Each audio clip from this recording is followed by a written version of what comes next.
স্বামী যখন বাইরে থেকে আসবে তার জন্য যে ঘরটা নয়েজ মুক্ত রাখবেন, আওয়াজ মুক্ত রাখবেন, একটা শান্ত নির্মল পরিবেশ তাকে দেবেন। খাদিজাতুল কুবরা এই একটা কাজ করার কারণে আল্লাহ তাকে জান্নাত থেকে ঘর বানিয়ে সুসংবাদ পাঠিয়েছেন। কাজ করেছেন শুধু এইটা, তিনি স্বামীর পেছনে শ্রম দিয়েছেন, স্বামীর জন্য সব উজাড় করে দিয়েছিলেন। যতক্ষণ বাইরে থেকে না আসে দেওয়ালের সাথে অথবা দরজার সাথে হেলান দিয়ে তিনি ঘুমিয়ে পড়তেন, স্বামীর যেন কষ্ট না হয়। এজন্য আপনাদেরকে আহ্বান জানাচ্ছি, উনি যখনই বাড়ি আসতেন নবীজি একটা শান্ত নির্মল ঘর পেতেন, কোনো আওয়াজ নেই। আল্লাহ খুশি হয়ে খাদিজার জন্য একটা আওয়াজ মুক্ত ঘর জান্নাতে আলাদা বানিয়ে তাকে সুসংবাদ দিয়েছেন। যারা স্বামীর জন্য এরকম কাজ করতে পারবেন, ঘরটা শান্ত শিষ্ট করে রাখতে পারবেন, আর এগুলো তৈরি করতে হলে তার ভেতরে দ্বীনের জ্ঞান লাগবে। কথা বলে না কেন? আপনার মেয়ে বিসিএস ক্যাডার হতে পারে, বিশ্ববিদ্যালয়ের শিক্ষিকা হতে পারে, ওর ভেতরে দ্বীনের জ্ঞান না থাকলে তার সাথে স্বামী সংসার করে জীবনও শান্তি পাবে না। বহু মানুষকে দেখছি এই ছোট্ট জীবনে। আমি তো বড় না, সবচাইতে বড় গ্রুপে আছি, আকিজ গ্রুপ, নাম শোনেননি? বাংলাদেশে 3 জন ধনী থাকলে তার ভেতরে একজন, যাদের এক একজনের 4টা করে বউ, 2টা করে বউ, 3টা করে বউ। ধনী মানুষ তো, তাদের টাকা পয়সা আছে, বিয়ে তাদের আরো করার দরকার ছিল যদি জায়েজ থাকতো। জায়েজ নিয়ে অন্তত 4টা পর্যন্ত আছে। কিন্তু যে মেয়েদেরকে নিয়ে এসেছে অনেক পরিবারে দেখি না, ধনী মানুষদের পরিবারে শান্তি নেই, কারণ মেয়ে তো ওইরকম না। বউগুলো যদি সত্যি দিনের জ্ঞানওয়ালা, হ্যাঁ অনেক দিনের জ্ঞানওয়ালা মহিলাকেও পেয়েছি, কিন্তু স্বামীর গুরুত্ব দিতে চান না, খালি মা বোনের কথা শুনে শুনে সংসারে অশান্তি তৈরি করে। সম্মানিত মা বোনেরা, এটা খুব খেয়াল করা দরকার। মনে করছেন এ আর কি দুনিয়ার কাজ? কে বলেছে দুনিয়ার কাজ? আপনার কারণে যদি স্বামী অশান্তিতে থাকে, কষ্টের ভেতরে থাকে, মনোকষ্টে হোক শারীরিক কষ্টে হোক, আপনি নামাজ পড়ে রোজা রেখে কালো বোরকা পরে জীবনও জান্নাতে যেতে পারবেন না। এত মর্যাদা দিয়েছে আল্লাহ স্বামীকে। এজন্য আমাদের উচিত খাদিজাতুল কুবরার মতো স্বামীর সম্মান মর্যাদা দেওয়া। তাহলে ওনার জন্য যদি আল্লাহ একটা জান্নাতে ঘর বানিয়ে পাঠিয়ে দিতে পারে সুসংবাদ, আপনাকে হয়তো দেবে না, কিন্তু খাদিজার সাথে আপনি জান্নাতে থাকতে পারবেন। আল্লাহ রাব্বুল আলামিন বলেন, নবী আপনি বলুন, আমি যদি এগুলো বানিয়ে বলতাম তোমাদের সামনে, তাহলে আল্লাহর কাছ থেকে আমাকে বাঁচানোর মতো কারো ক্ষমতা ছিল না। ওয়ালাউ তাকাব্বালা আলাইনা বা'দাল আকাবিল লা আখাযনা মিনহু বিল ইয়ামিন সুম্মা লাকাতা'না মিনহুল ওয়াতিন। 44, 45, 46 নাম্বার আয়াত সূরা হাক্কাতের। রব্বুল আলামিন বলেন, আমি যে কোরআনে কারীম নবীজির কাছে দিয়েছি, আমার নবী যদি নিজের কোনো কথা এর ভেতরে আমার নামে চালিয়ে দিত, আমি নিজে আমার ডান হাত দিয়ে নবীজিকে চেপে ধরতাম আর তার কণ্ঠনালী কেটে ফেলে দিতাম। এখানে বাংলা অর্থ একটা বিভিন্ন তাফসিরে হয়তো ভুল মিস্টেক আছে, ভুল বলবো না, মিস্টেক হয়ে গেছে। লা আখাযনা, এখানে আলেম আছে অনেক। লা আখাযনা মিনহু বিল ইয়ামিন, আল্লাহ বলেন অবশ্যই আমি ধরতাম, মিনহু তাকে, বিল ইয়ামিন, বি মানে দ্বারা, দিয়ে কর্তৃক, ইয়ামিন মানে ডাইন হাত। এখানে ফাইল সরাসরি কে? কর্তা আল্লাহ নিজে। আল্লাহ বলেন আমি ধরতাম আমার ডান হাত দিয়ে। নবীর ডান হাত ধরতাম এ কথা এখানে নেই, কিন্তু বাংলায় এটা লেখা আছে। এই জন্য যারা পড়বেন, আমরা মনে হয় সামনে যারা সিলেবাস ভুক্ত আলেম তারা ভুল করে, চিন্তা ভাবনা করে পড়বেন। মাওলানা মামুনুল হক হাফিজাহুল্লাহ জেলখানার ভেতরে আমি ওনার কাছে এটা জিজ্ঞাসা করি, এর আগে আমি জানতাম, ওনার কাছে আরো ক্লিয়ার হয়েছিলাম। ওনার কাছে পুরা আরবি গ্রামার আমি আবার ঝালাই করেছিলাম ভেতরে, যে পুরাটা একেবারে সেই কায়দা মিজান মুন সাহেব থেকে শুরু করে কাফিয়া পর্যন্ত, এগুলোই তো গ্রামারের কিতাব, সরে জামি পর্যন্ত, কাফিয়া পর্যন্ত ওনার কাছে আমি একেবারে সিলেবাস করে করে, কারণ কাজ নেই কাম নেই, 24 ঘন্টা তালা মারা, কি করব। ওনারে পেয়েছিলাম আর মাওলানা শাখাওয়াত হোসেন রাজি হাফিজাহুল্লাহ, দুইজনেই ভালো, আরবি গ্রামারে অনেক দক্ষ। আমিও কওমি মাদ্রাসায় পড়েছিলাম, কিন্তু আমি ভুলে গিয়েছিলাম। আলিয়া মাদ্রাসা এবং বিশ্ববিদ্যালয়ে যাবার পরে এইদিকে আর টান ছিল না। ওই দুনিয়াবি লাইনে পড়তে গিয়ে এগুলো অনেক হারিয়ে ফেলেছিলাম। পরে এই 3টা বছরে পুরা ঝালাই করে একেবারে আয়নার মতো করে নিয়েছি। আলহামদুলিল্লাহ আমার ভালো হয়েছে, কিন্তু কষ্টও হয়েছে। ভালো হয়েছে আলহামদুলিল্লাহ। এই যে লাখজ না, আলেমরা একটু চিন্তা ভাবনা করে পড়তে পারেন না? ওনাদের পড়া আমাদের পড়া তো একটু পার্থক্য হওয়া দরকার। আল্লাহ বলেন আমি ধরতাম, নবীর হাত না, আমি নিজের হাত দিয়ে ধরতাম। বিল ইয়ামিন, আমার ডান হাত দিয়ে ধরতাম। বলেন তো ডান হাতে আল্লাহ নাম না দিয়ে যদি বিশ্বমাল দিতেন যে আমি বাম হাত দিয়ে ধরতাম? আল্লাহর বাম হাতে শক্তি নেই। বাম হাতে থাপ্পড় খেয়েছেন আল্লাহ, সোনামি আসে না মাঝে মাঝে, এক থাপ্পড়ে 2 লাখ 2.5 লাখ সব দুনিয়া থেকে বিদায় করে দেয়। তাহলে আল্লাহর ডান হাতেও শক্তি আছে, বাম হাতেও আছে না নেই? ডান হাতের নাম দিলেন কেন? ডান হাতের নাম দিয়েছেন এই কারণে যে আমরা সচরাচর যে উদাহরণ দিলে বুঝি ভালো, আপনি দেখবেন কোরআনে আল্লাহ ওই রকম উদাহরণ বেশি দিয়েছে। আমরা যেহেতু জানি যে কোনো জিনিস শক্ত করে ধরতে হলে বাম হাত না ডান হাত দিয়ে ধরা লাগবে, যদিও আল্লাহ 2 হাতেই শক্তি আছে। আল্লাহ বলেন আমি ডান হাতটার কথা দিলাম, মানুষ যেন সহজে বোঝে যে আমি ডান হাত দিয়ে তার মানে শক্ত করে ধরতাম। লা আখাযনা মিনহু বিল ইয়ামিন, আমার ডান হাত দিয়ে নবীকে আমি চেপে ধরতাম। সুম্মা লাকাতানা মিনহুল ওয়াতিন, এবং যেটা দিয়ে কথা বলে ওই কণ্ঠনালী আমি কেটে ফেলে দিতাম। ফামা মিনকুম মিন আহাদিন আনহু হাজিজিন, কেউ নেই আমার কাছ থেকে নবীকে বাঁচানোর কোনো ক্ষমতা কারণে। এত বড় কঠিন কথা আল্লাহ কোরআনের ব্যাপারে দিলেন, আর তোমরা বানিয়ে বানিয়ে আমার নামে এই কথাগুলো চালাও যে আমি তোমাদের বানিয়ে শোনাই, আমাকে কেউ লিখে দেয়। ওয়া আ'লামু বিমা তুফিদুনা ফি, যেগুলো বলছো বানিয়ে এটা সবচাইতে ভালো জানে আমার আল্লাহ। কাফা বিহি শাহিদাম বাইনি ওয়া বাইনাকুম ওয়া হুয়াল গফুরুর রহিম, তোমাদের জন্য আমাদের মাঝে 2 জনের মাঝে সাক্ষী হিসাবে যথেষ্ট আমার আল্লাহ। আল্লাহর পরিচয় আল্লাহ 2টা এখানে দিয়েছেন, আল্লাহ একদিকে গফুর আর একদিকে রহিম। এই কথাগুলো বলতে বলতে এই যে পরের আয়াত যেটা, এটা কোনো আয়াতের তাফসীর করতে হলে আগের আয়াত পরের আয়াতের সাথে রিলেটেড কি আছে, সম্পর্ক কি আছে, এটা আস্তে করে ট্রান্স দেওয়া লাগে। আমি একটু দিলাম, তাহলে এটা কোরআন কেন্দ্রিক। কোরআনে কারিম নাজিল হলেই উনি যেহেতু প্রচার করতেন, কাফেররা এই কথা তুলেছিল যে আপনি বানিয়ে বলেন, কারো কাছ থেকে লিখে নিয়েছেন।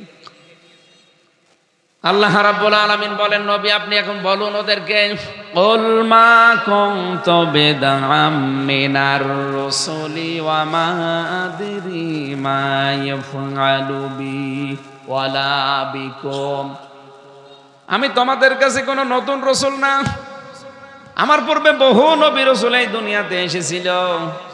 আল্লাহর ওহী নিয়েই তারা এসেছে, কারণ নবী আর রাসূল হওয়ার জন্য 3টা গুণ থাকা লাগবে। কয়টা? 1 নম্বরে তার উন্নত চরিত্র হওয়া লাগবে, 2 নম্বরে তাকে আল্লাহ কম বেশি কিছু মুজিজা দেবে, 3 নম্বরে তার কাছে আল্লাহ ওহী পাঠাবে। পৃথিবীতে যত নবী রাসূল আল্লাহ পাঠিয়েছেন প্রত্যেকের কাছে এই 3টা জিনিস ছিল। কথা বলেন না কেন? আমাদের নবী মুহাম্মদুর রাসূলুল্লাহকে আল্লাহ কম বেশি মুজিজা দিয়েছেন।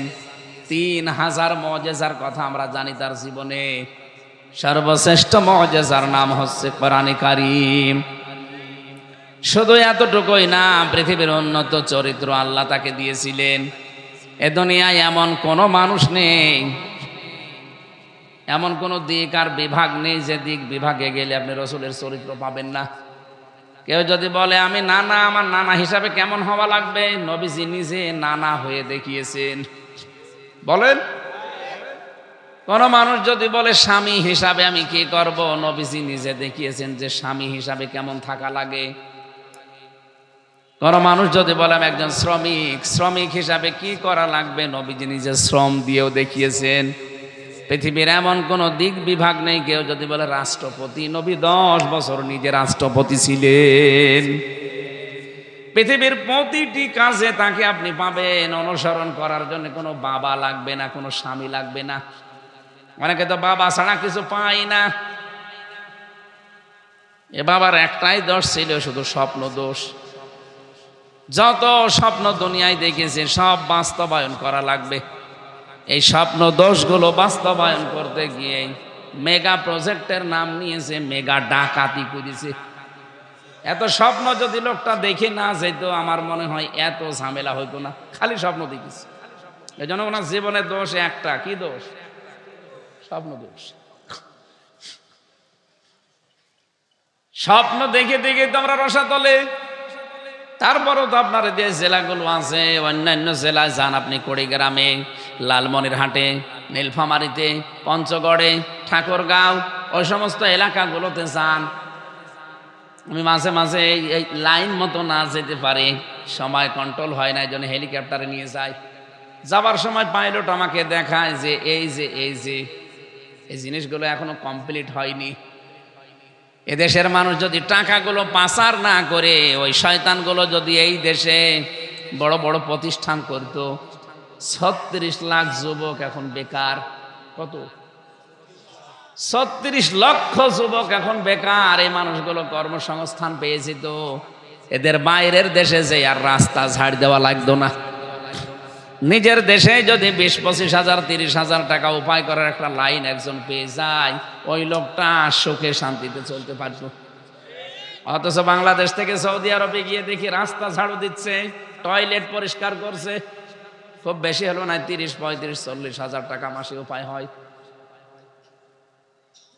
আপনি কি করলেন? পাইলট খালি আমার যাওয়ার সময় আসার সময় আফসোসটা করে যে হুজুর ওই শয়তানদেরকে নিয়ে আগে চলতাম, এখন যেহেতু শয়তানরা বেশি নেই, আপনাদের নিয়ে চলা লাগে। আমাদের জীবনের আফসোসই এইটা, ওরা যদি মানুষের কর্মসংস্থান করে দিত, ওদেরকে কেউ নামতেও বলতো না। অথচ 42,000 কোটি টাকা প্রতি বছরে শয়তানরা পাচার করেছে। 42,000 কোটি। কয়েকদিন আগে আমি মালয়েশিয়া ছিলাম, ওখানে বানিয়েছে সাহেব পাড়া। কানাডায় তো বানিয়েছে বেগম পাড়া, ওইটা সাহেব পাড়া, কিন্তু তালা লাগানো, সব কেউ থাকে না ভয়তে। আমি স্বাধীনের পরে গিয়েছিলাম,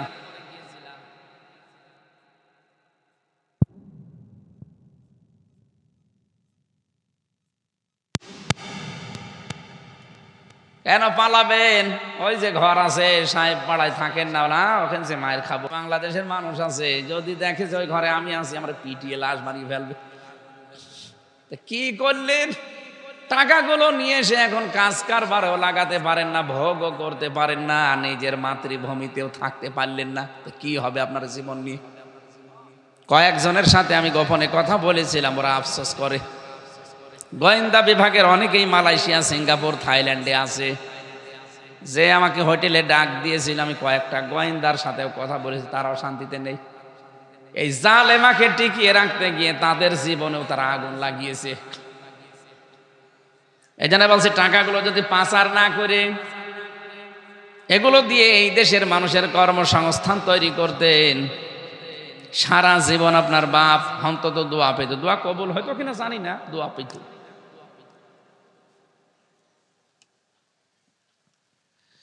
ও ফরিদপুরবাসী, আপনাদের একটু টান আছে বেশি, এই জন্য তো বেশি বলাও যাচ্ছে না। আমার গাড়ি আবার ভেঙে দেবেন না?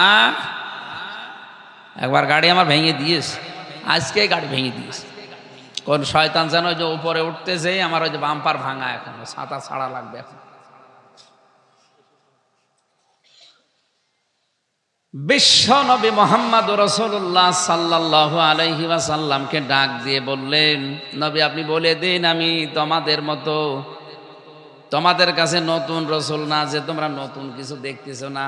বহু রসুলের আগে পাল্টিয়েছে, পরিবর্তন হয়ে গেছে, গুজরিয়ে গেছে, সবগুলো চলে গেছে। আমি এর ধারাবাহিকতায় আল্লাহ আমাকে পাঠিয়েছে।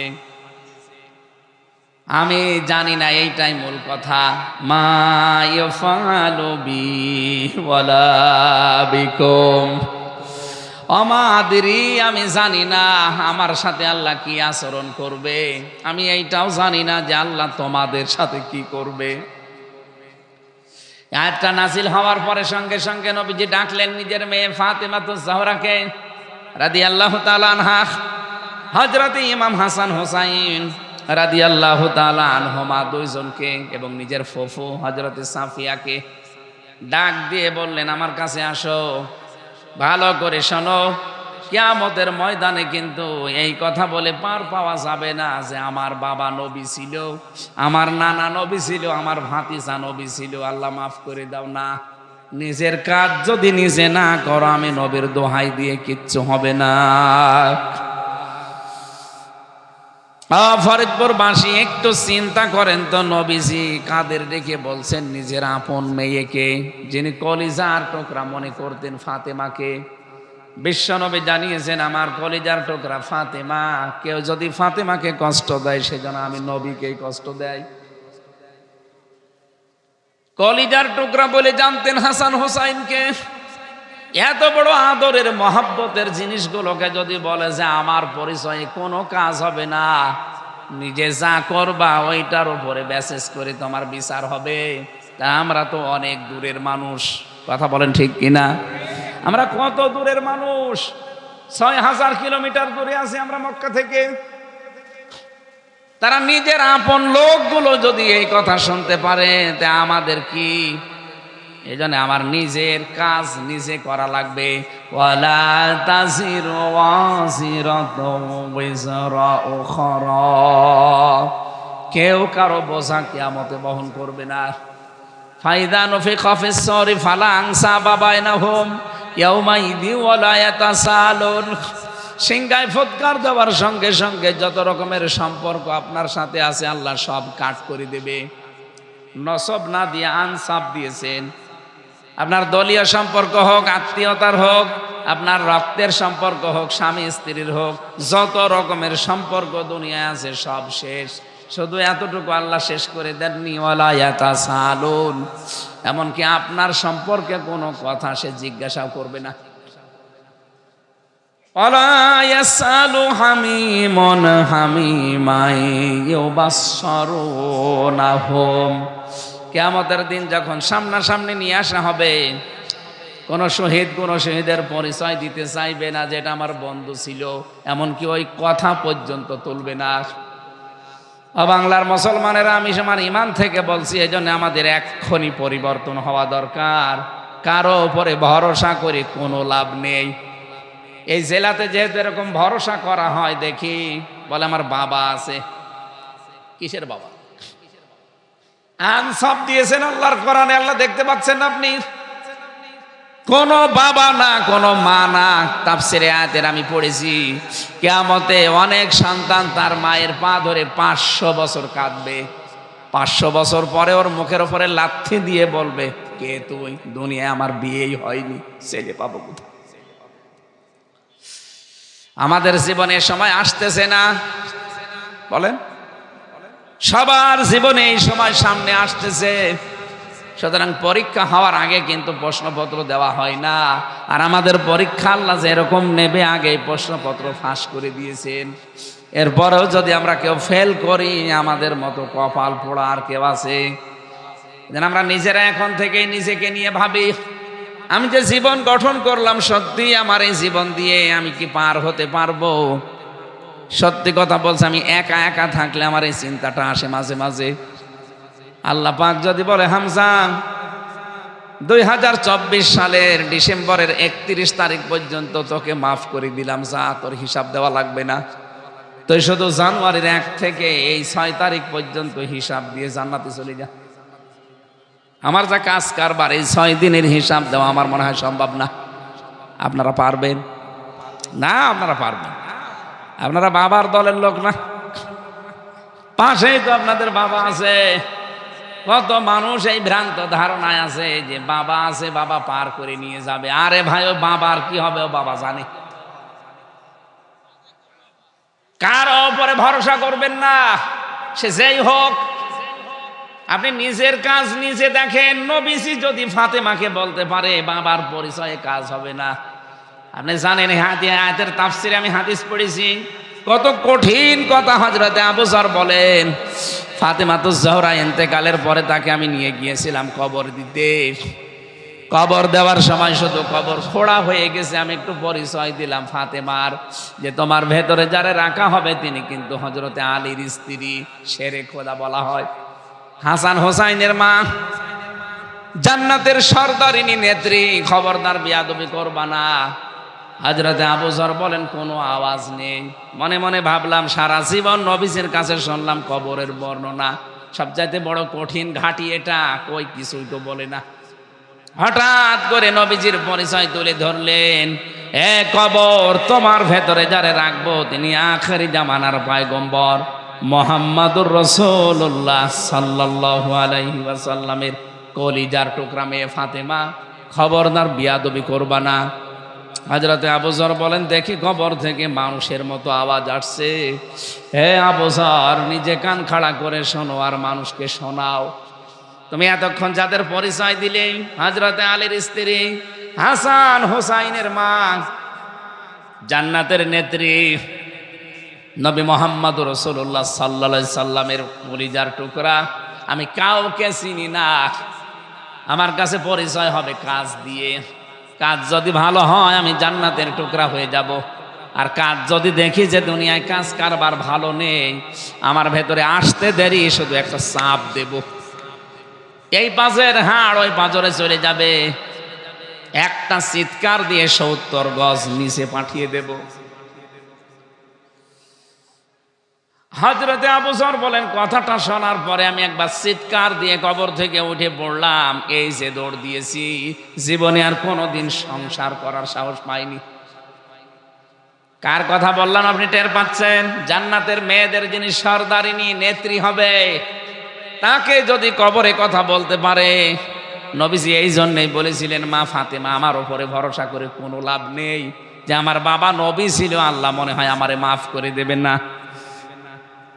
নবীর মেয়ে ফাতেমারই যেখানে কোনো কুল কিনারা নেই, আমরা কোথাকার কে? আমি আবার বলছি, সব ভরসা বাদ দেন, নিজের কাজটা দেখেন আপনি পার হতে পারবেন কিনা।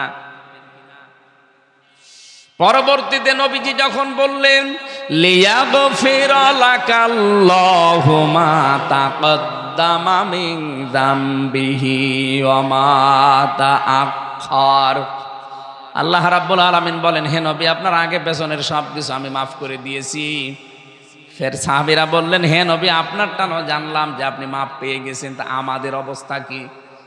পরবর্তীতে পরের আয়াতটা আল্লাহ নাযিল করে জানিয়েছিলেন, এক সময় লিয়ুদখিলাল মুমিনিনা ওয়াল মুমিনাতি জান্নাতিন তাজরি মিন তাহতিহাল আনহার, ইলা আখিরি আয়াত।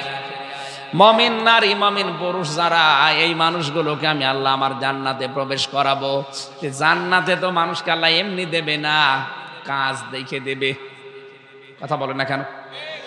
পুরা কোরআন শরীফে আপনি যেখানেই জান্নাতের কথা দেখবেন, তার আগে আল্লাহ দুইটা শর্ত দিয়েছেন, যে ইন্নাল্লাযীনা আমানু ওয়া আমিলুস সলিহাত কানাত লাহুম জান্নাতুল ফিরদাউসি নুজুলা, যারা নিশ্চয় যারা ঈমান আনে, এরপরে ভালো কাজ করে।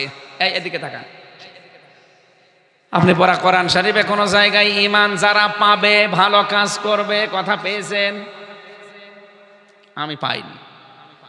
পুরা কোরআনে আপনি দেখবেন, ইন্নাল্লাযীনা আমানু বা ইয়া আইয়ুহাল্লাযীনা আমানু, যারা ঈমান এনেছো, ঈমান পেয়েছো, এ কথা কিন্তু বলা হয়নি। এখানে আমরা যারা আছি, কেউ আমরা ঈমান আনি নাই, আমরা ঈমান পেয়েছি। বাবা মা মুসলমান ছিল, দাদা মুসলমান, এ হিসাবে আমরাও মুসলমান। আর মুসলমান যদি নাও হয়, ছোটবেলায় একবার মুসলমানি দিয়ে দিয়েছে। অথচ সাহাবীরা কিন্তু ঈমান পেয়েছিলেন না, ঈমান এনেছিলেন। কি কোন মানুষ যদি ঈমান আনতে চায়, এই ভালো করে শোনেন, আপনি ঈমান আনতে চাইলেই হবে, বিষয়টা এমন না। কোরআনে কারীম জানিয়েছে, ঈমান আনার আগে আপনার একটা দায়িত্ব আছে, তাগুত ছেড়ে দেওয়া লাগবে। কেউ যদি তাগুত ছেড়ে না দিয়ে ঈমানের দাবি করো, ঈমানের চায়ের আনাও দাম নেই।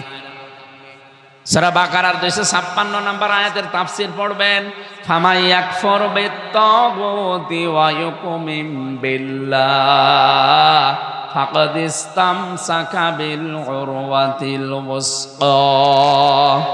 আল্লাহ পাক বলেন, কোন মানুষ যদি ঈমান আনতে চায়, তার প্রথম কাজ সে যেন তাগুত ছেড়ে দেয়। কি ছাড়ে? বলেন বলেন। তাগুত ছেড়ে যদি ঈমানের ধরতে পারেন দাবি, লাং ফিসামা লাহা, জীবনও আপনি ছিঁড়ে পড়ে যাবেন না। এমন একটা মজবুত অবলম্বন আপনি ধারণ করবেন, যা কখনো ছিঁড়ে যাওয়ার মতো না। এ বাংলাদেশে বহু মানুষকে আমি নাম ধরে বলছি, এদিকে তাকান, বহু মানুষ আমরা ঈমান এনেছি তাগুত ছেড়ে না দিয়ে, এই জন্য আমাদের ইমান টিকিয়ে রাখা কষ্ট হয়ে যায়, বাতাস উঠলে আমাদের ইমান হারিয়ে যায়। কিন্তু যারা সত্যি তগুত ছেড়ে দিয়ে ইমান এনেছে, আপনি দেখেন তো ডক্টর শফিকুল ইসলাম মাসুদ 57 দিন রোগটা রিমান্ডে ছিল, কোনো গিরা বলতে কিছু নেই, সব জালেমরা খুলে দিয়েছে। এত পিটানো পিটিয়েছিল, পায়ের নিচে নখ তুলে নিয়েছিল সব, ওনার একটা নখও ছিল না। 57 দিন রিমান্ডে, বাংলাদেশের ইতিহাসে এটার উপরে আর নেই। দেলাওয়ার হোসেন শিবিরের সাবেক সভাপতি লজ্জা স্থানের ভেতরে তার গরম করে ঢুকিয়েছে, পুরুষাঙ্গ নষ্ট হয়ে গেছে। পরবর্তীতে চিকিৎসার মাধ্যমে আল্লাহ আবার ফেরত দিয়েছে। 55 দিন রিমান্ডে ছিল লোকটা, কিন্তু বাতিল রাতারে এক চুলও টলাতে পারেনি।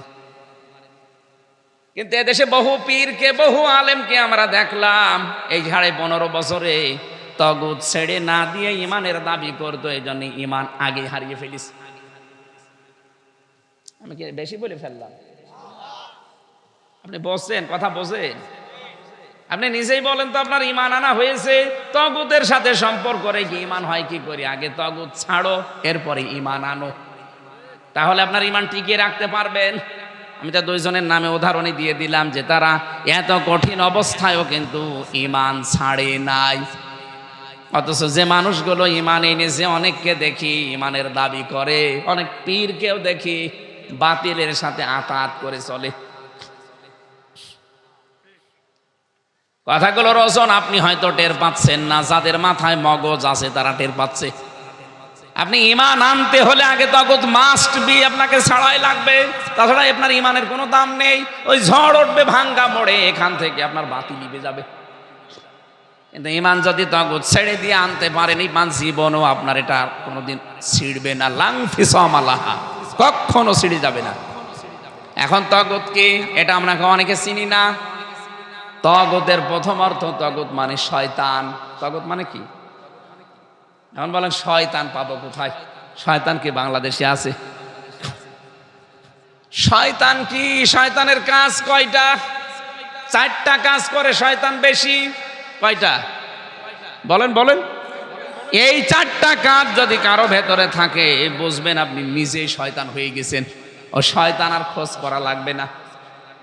1 নম্বরে তগুতের অর্থ হচ্ছে শয়তান। আর শয়তানের কাজ কয়টা? শয়তানের প্রথম কাজ, সে অহংকারী। এদেশে তো অহংকার ছিল না। আমি রিমান্ডে 10 দিন টের পেয়েছিলাম যে ওই শয়তানদের অহংকার কি, কিছুই মনে করতো না, আল্লাহর ভুল ধরতো। হ্যাঁ, আল্লাহর ভুল ধরতো। আমি একটু নামাজের জন্য সময় চেয়েছি, আমার 4 ওয়াক্ত নামাজ তো পড়তে দেয়নি, আমার টাঙিয়ে রেখেছিল 11 ঘন্টা। মাজায় দড়ি দিয়ে ডান্ডা বেড়ি লাগিয়ে পেছনে হ্যান্ডকাপ বেঁধে আমার হাত কেটে গিয়েছিল। 11 ঘন্টা টাঙিয়ে রেখেছে মাটির নিচে। আমি জানি না এখন কয়টা বাজে, জোহর, আসর, মাগরিব, এসে আমার পড়তে দেয়নি। নামাজের কথা জিজ্ঞাসা করলে গালি দেয় যে নামাজ পড়ে কি পাও? নামাজ পড়ে যদি কিছু পাওয়াই যাবে কই আমাদের হাত থেকে, তোমারে কেউ বাঁচায় না। কি বলবো ভাই? ওগুলো মুসলমান। নাম শেখ ইমরান হোসেন, জাহিদ হাসান, আব্দুল মান্নান, এরপরে আসাদুজ্জামান, এই পাশের জেলায় বাড়ি, গোপালগঞ্জে। আতিকুর রহমান ভুইয়া, মিজানুর রহমান, এটা মাদারীপুর না? ফরিদপুর, মাদারীপুরে বাড়ি। এগুলো সব ছিল আমার দায়িত্বে। আমার অত্যাচার করার জন্য ওদেরকে দায়িত্ব দিয়েছিল প্রশাসন থেকে। আছে যে শয়তানগুলো আমি খুঁজি পাই না, মনে হয় মাটির নিচে চলে গিয়েছে। এরা এসে এসে রাতের বেলা মাঝে মাঝে প্রশ্ন করতো, কি পাও এ কথা এত বলি? আর দেশে হুজুর নেই? কয়েকটা হুজুরের নাম বলতো, আমার আফসোস হতো, এরাও হুজুর গো, হ্যাঁ, ওরা বেহেশতে আছে।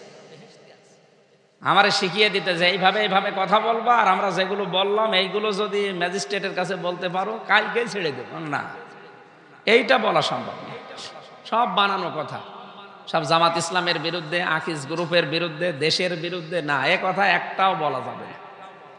শেষে আমার এই যে 11 ঘন্টা পরে বলছে, যদি কালকে না বলেন তাহলে আপনার বউ তুলে নিয়ে আনবেন। আমি কি করবো বলেন তো? তখন অসহায় না? এমনি আমি জানি না যে আমি বেঁচে আছি কিনা, এমন অবস্থায় রেখে দিয়েছি। এরপরও ম্যাডামের জানতাম যে তখন বাচ্চাটার বয়স 7 মাস, ও তো অসুস্থ। ওই অবস্থায় যদি শয়তানরা তুলে নিয়ে আসে, আর নিয়ে আসতো, ও তো চরিত্র নেই, তো তুলে নিয়ে আসতো। এই কঠিন অবস্থায় বললাম, যা ভাল লাগে আপনারা করেন, আমার নিয়ে চলে, যা বলতে বলবেন সব বলবো, যান। এই কারণেই তো এই যে 164 এত কড়াকড়ি হয়েছে, আমার ছাড়ে নাই এই কারণে। যদিও ওরা ছাড়তো না, আমি 164 না দিলেও ওরা ছাড়তো না। তাই কঠিন পরিস্থিতি তৈরি করে কি পেলেন আপনি বলেন? কিছু পেয়েছেন? যা উপায় করেছিলেন, আকিজ গ্রুপের কাছ থেকে 32 লাখ টাকা নিয়েছে, আমার বাবার কাছ থেকে প্রায় এই 3 বছরে ঘাপে ঘাপে প্রায় 30 লাখ টাকা নিয়েছে। কি করলেন টাকা? এখনো এসে মামলার আয় সেদিন কল দিয়ে বলছো, হুজুর মাফ করে দিন। কিসের মাফ? আগে টাকা ফেরত দিন। কিসের মাফ? আগে টাকা ফেরত দেবেন, এরপরে আপনার মাফ হবে। তাদের অহংকার আমি দেখেছি কাছ থেকে। আল্লাহর যদি ভুল ধরতে পারে, কি অহংকারী বলেন তো। এই জন্য তাগুতের প্রথম অর্থ বললাম শয়তান। শয়তানের প্রথম কাজ হচ্ছে সে অহংকারী। বলেন বলেন। 2 নম্বরে শয়তানের কাজ সে হচ্ছে অপচয়কারী। ইন্নাল মুবাদ্দিরিনা কানু ইখওয়ানাশ শায়াতিন, যারা অপচয় করে তারা শয়তানের ভাই হয়ে যায়। 3 নম্বরে শয়তানের কাজ হচ্ছে এই পৃথিবীতে শয়তান যৌনতা ছড়াতে ভালোবাসে। নিজের গোপন অঙ্গগুলোকে মানুষকে দেখিয়ে শান্তি পায়। এখান থেকে বাঁচাতে হলে আমাদের মেয়েদেরকে, মাদেরকে, বোনদেরকে দিনের শিক্ষার বিকল্প কিচ্ছু নেই। এদের এই বয়সে দেখেছি বিশ্ববিদ্যালয়ে মেয়েরা সিগারেট খাচ্ছে, লাল পানি খায়। আপনি বাঁচাবেন কি করে মেয়েদেরকে? এরকম মহিলা মাদ্রাসায় 3টা বছর 5 বছর আগে একটু পড়িয়ে নেন, এরপরে যেখানে দেবেন দেন, জীবনে ওরে কেউ খারাপ করতে পারবে না। আমি গ্যারান্টি দিলাম, এরকম মহিলা মাদ্রাসা যেখানে কোরআনের শিক্ষা দেওয়া হয়, হাদিস পড়ানো হয়, 3 বছর মাত্র, নয় 5 বছর একটু পড়ান, এরপরে আপনি মেয়েকে ডাক্তার বানাবেন, বানান, কোনো অসুবিধা নেই। আপনার মেয়ে যদি ডাক্তার ফাতেমা সিদ্দিকা রাজশাহী এরকম ডাক্তার হয়, ও মেয়ের দ্বারা আপনি সাদগায়ে জারিয়ার সওয়াব পাবেন। হ্যাঁ, মেয়ে না, ওই রকম মেয়ে বানাবেন। আপনার মেয়ে যদি হয়, নাম নিলাম না, সারা জীবন গাইল খাবেন। কথা বলছেন এখন। বিশ্ববিদ্যালয়ে দেখতাম মাস্টার্সে ক্লাস চলছে, আর শিক্ষককে জুতা দিয়ে পিটাচ্ছে, ছেলে মেয়ে দুইজনে। স্যার বলছে, মা ও বাপ আমারে ছেড়ে দিয়ে জীবনে আর তোর ক্লাস নেব না, শয়তান তোরে মেরেই ফেলবে। আমি এই বয়সে এইটাও দেখেছি, শিক্ষক অজু করছে আর ছাত্র পানি পানি ঢেলে দিচ্ছে, অথচ কেবল আলিফ বা তাসা শেষ হয়েছে এই ছাত্র।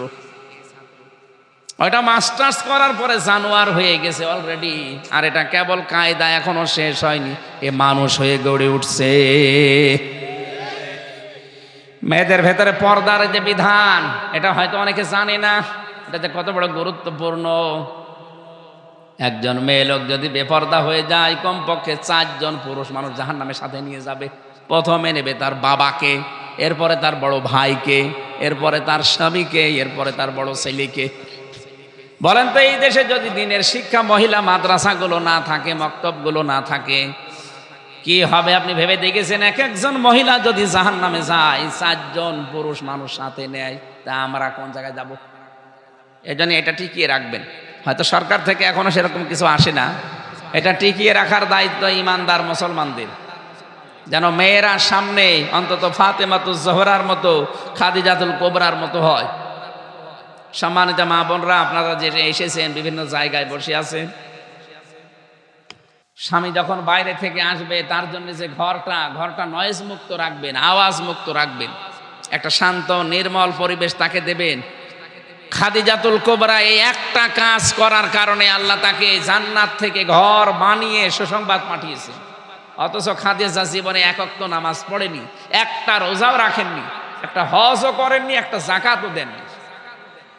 কাজ করেছেন শুধু এইটা, তিনি স্বামীর পেছনে শ্রম দিয়েছেন, স্বামীর জন্য সব উজাড় করে দিয়েছিলেন। যতক্ষণ বাইরে থেকে না আসে, দেওয়ালের সাথে অথবা দরজার সাথে হেলান দিয়ে তিনি ঘুমিয়ে পড়তেন, স্বামীর যেন কষ্ট না হয়। এজন্য আপনাদেরকে আহ্বান জানাচ্ছি, উনি যখনই বাড়ি আসতেন, নবীজি একটা শান্ত নির্মল ঘর পেতেন, কোনো আওয়াজ নেই, আল্লাহ খুশি হয়ে খাদিজার জন্য একটা আওয়াজ মুক্ত ঘর জান্নাতে আলাদা বানিয়ে তাকে সুসংবাদ দিয়েছেন। যারা স্বামীর জন্য এরকম কাজ করতে পারবেন, ঘরটা শান্ত শিষ্ট করে রাখতে পারবেন, আর এগুলো তৈরি করতে হলে তার ভেতরে দ্বীনের জ্ঞান লাগবে। কথা বলে না কেন? আপনার মেয়ে বিসিএস ক্যাডার হতে পারে, বিশ্ববিদ্যালয়ের শিক্ষিকা হতে পারে, ওর ভেতরে দ্বীনের জ্ঞান না থাকলে তার সাথে স্বামী সংসার করে জীবনও শান্তি পাবে না। বহু মানুষকে দেখছি এই ছোট্ট জীবনে। আমি তো বড় না, সবচাইতে বড় গ্রুপে আছি, আকিজ গ্রুপ, নাম শোনেননি?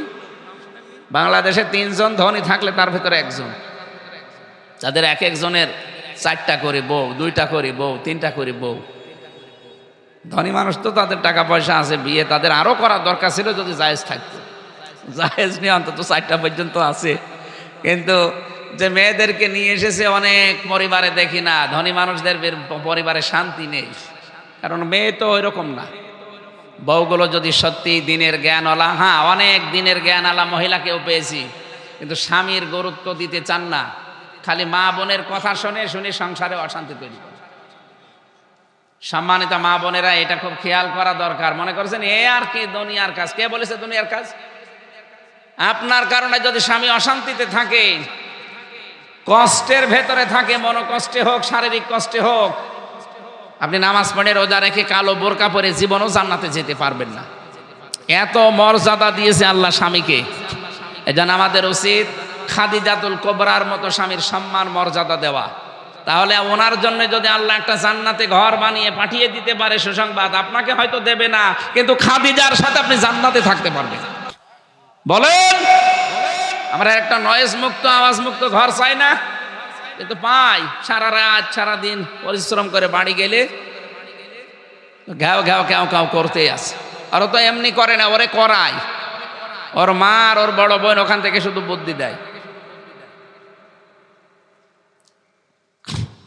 মা বোনেরা, আপনি অনেকে মনে করছেন আমি নামাজ পড়ি, রোজা রাখি, কালো বোরকা পরে চলি, আল্লাহ আমারও জাহান্নামে দেবে। জাহান্নামে দেবে না মানে আপনি জাহান্নামে যে বসে আছেন। কোন স্ত্রী যদি মারা যায়, স্বামী যদি বলে এই স্ত্রী সত্যি আমার মন মতো ছিল, নবীজি বলেন তাকে আল্লাহ মাফ করে দেবে।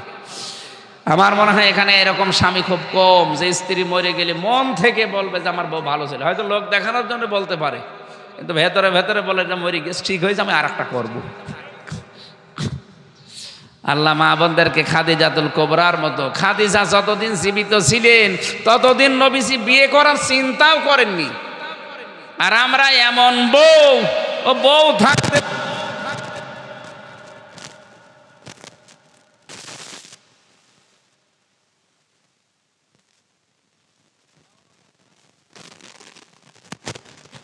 নিজেদের গোপন অঙ্গগুলো, নিজের অঙ্গ পঙ্গু অঙ্গ যেগুলোকে ঢেকে রাখা দরকার, মানুষকে সব দেখিয়ে মজা পান আপনি।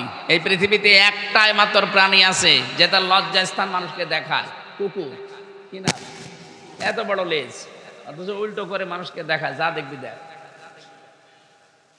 এই বাংলাদেশে, এই পৃথিবীতে যারা নিজেদের গোপন অঙ্গ প্রত্যঙ্গগুলো যেগুলো ঢেকে রাখা দরকার, এগুলো যারা আরো উন্মুক্ত করে মানুষকে দেখায়, আপনি বুঝবেন ওটা একটা টাটকা কুকুর।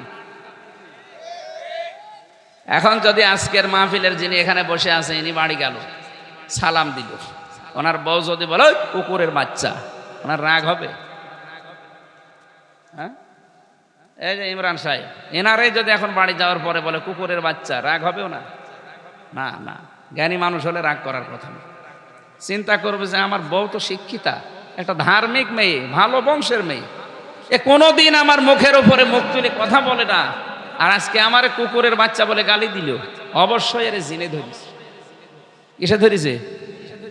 এর জিনে ধরেছে, ভূতে ধরেছে। তাছাড়া তো গালি দেওয়ার কথা না, আমারে তো গালি দেবে না। আপনার বউ স্বাভাবিক থেকে অস্বাভাবিক হয়ে গেলে যদি আপনার এই মনে হয় যে ওরে জিনে ধরেছে, যৌনতা ছড়ানো কাজ হচ্ছে শয়তানের। আপনি যখন দেখবেন যে আপনি যৌনতা ছড়াতে ভালোবাসেন, আপনার ভালো লাগে, মনে করবেন আপনি আর মানুষ নেই, শয়তান আপনাকে দখল করে ফেলেছে। শয়তান আপনাকে জাহান্নামে নেওয়ার জন্য অলরেডি হাঁটা আরম্ভ করেছে, এক্ষুনি থামবেন। এরকম শয়তানের যে আচরণগুলো পাওয়া যাবে, এখান থেকে মুক্ত হতে না পারলে আপনি ঈমান আনলেও ঈমান টিকিয়ে রাখতে পারবেন না। এই জন্য আমাদের উচিত হচ্ছে, আমরা যদি ঈমান আনতে চাই, ঈমান আমরা তো পেয়েছি, ঈমান আনতে চাইলে এই সমস্ত বিষয়ের সাথে মুক্ত হয়ে সম্পর্ক ছেদ করে ঈমান আনা লাগবে। লাং ফিসাম আলাহা, কখনো এটা আর ছিড়বে না। আল্লাহ আমাদেরকে এরকম ঈমান আনার তৌফিক দেন, বলেন আমিন। ইন আত্তাবিউ ইল্লা মা ইউহা ইলাইয়া, আমাদের দায়িত্ব আমরা যতটুকু পাই এটা পৌঁছিয়ে দেই। নবীজি বলেছেন আমার প্রতি যেটা ওহী হয় আমি শুধু এইটার অনুসরণ করি, এইটা শুধু আমি ইত্তেবা করি, অনুসরণ করি। ওমা আনা ইল্লা নাযিরুম মুবিন, আমি একজন প্রকাশ্য ভীতি প্রদর্শনকারী, এর বাইরে আমি আর কিছু না। দাম্পত্য জীবনের যে কলহ, আমি জেলখানায় বসে বসে মামুনুল হক সাহেবকে নিয়ে 6টা বই লিখেছিলাম, পাবলিশ করতে পারি নাই, বাইরে এসে ওগুলো নোট করে করে আবার ছেড়েছি। পারিবারিক জীবনের দাম্পত্য কলহ এবং তার সমাধান কি হবে, এই গাড়িতে আছে, আপনারা মেয়েদের জন্য নেবেন, আর মেয়েরা আপনার স্বামীকে ছেলেকে পাঠিয়ে দেন, তারা যেন ছেলেদেরটা নিয়ে যায়। একটা পুরুষের আছে, একটা মেয়ের আছে, এটা নিয়ে 120 পৃষ্ঠা আমি বহু তথ্য দিয়েছি। পুরাটা মিলিয়ে পড়বেন, পারিবারিক জীবনে শান্তি আসবে বলে আমি আশা করি। আমরা আমাদের নিজেদের কাজকর্মগুলো সংশোধন করে ঠিক করে নেব, আমিন। বারাকাল্লাহু লানা ওয়া লাকুম ফিল কুরআনিল আযীম, আল্লাহুম্মা আমিন। লা হাওলা ওয়ালা কুওয়াতা ইল্লা বিল্লাহিল আলিয়্যিল আযীম। রব্বানা আতিনা ফিদ দুনিয়া হাসানা ওয়া ফিল আখিরাতি হাসানা ওয়া কিনা আযাবান নার। রব্বুল আলামিন, সারাটা জীবন অপরাধ করে জীবনটা নষ্ট করে ফেলেছি। কোরআনে কারিমের বিশাল অনুষ্ঠানে এসে আজকে তোমার দরবারে হাত তুলেছি। ফরিদপুরের ভাঙ্গা পূর্ব সদর রাবিয়া খাতুন মহিলা মাদ্রাসার উদ্যোগে বিশাল ওয়াজ মাহফিলে রাত 11টা পার হয়ে গেছে। আল্লাহ তাআলা, যত মানুষ আজকের এই অনুষ্ঠানে আমরা বিভিন্ন জায়গা থেকে এসেছি, আমাদেরকে তুমি কবুল করে নাও। সম্মানিত সভাপতি জনাব আল্লামা শরফুদ্দিন কাসেমি সাহেবকে মঞ্জুর করো। আজকের মাহফিলের প্রধান অতিথি ছিলেন মুফতি সাহেব জনাব মাহফুজুর রহমান আইয়ুবী, তার কথাগুলো আমলের তৌফিক দেন। মাওলানা হোসাইন মাহফুজ সহ যত আলেম এখানে কথা বলেছে, বিশেষ করে এই মাহফিলের প্রতিষ্ঠাতা, এই মাদ্রাসা যিনি প্রতিষ্ঠাতা জনাব চান মিয়া, আল্লাহ তিনি সহ যত মানুষ এই মাহফিলের সাথে মাদ্রাসার সাথে জড়িত আছে,